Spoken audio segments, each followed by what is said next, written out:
Do you think that in some way you might deliberately have been courting death on a subconscious level?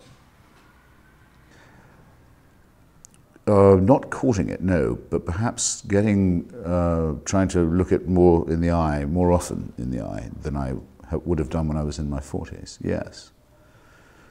To sort of test myself, measure myself against it, sure. Were you afraid of it? I'm not afraid of being dead, if you see what I mean. I mean, because I don't think I'll be aware of the fact that I am not there. So there's nothing to repine about in that case. But the way I phrase it in the book is, look, it's not just that you're tapped on the shoulder and told, you have to leave the party. It's quite a good party. You have to leave. Bad enough. And you can't come back. But it's going to go on without you. That's often or rather a bitter thought. The only worst thought I can imagine having is being tapped on the shoulder and told, you can't leave. You've got to stay, and the party's going on forever. That would instantly abolish one's desire to stay around, of course. And I think helps to expose the false promise of eternity.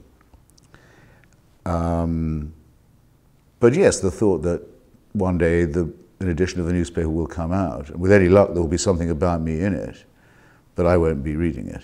Yeah, I don't like that thought particularly. And then I don't like the thought of dying of esophageal cancer, not if anything I've read about it is even remotely true. You can hope for a bit of gallows humor if you are just going now to the scaffold and it's over in an hour or so.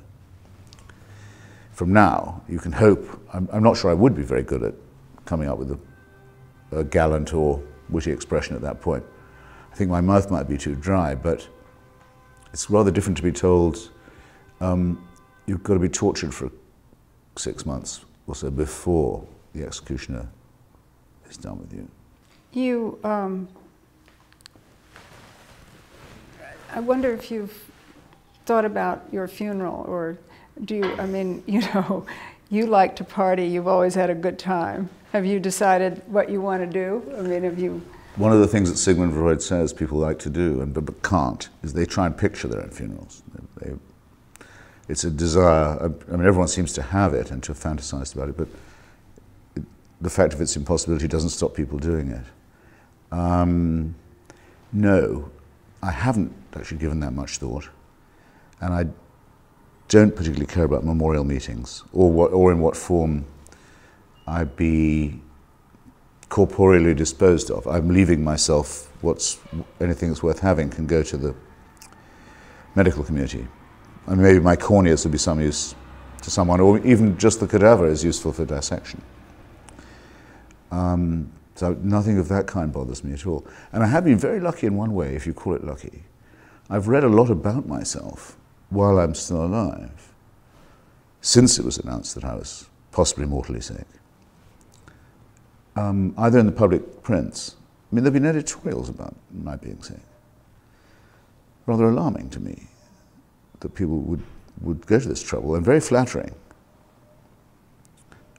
So I've done much better than most people do, I think. I had a chance to work out what will be said after me when I'm not there. This is presumably the more flattering stuff. Not all of it, by the way, but some. That should be enough for anyone, really, I think.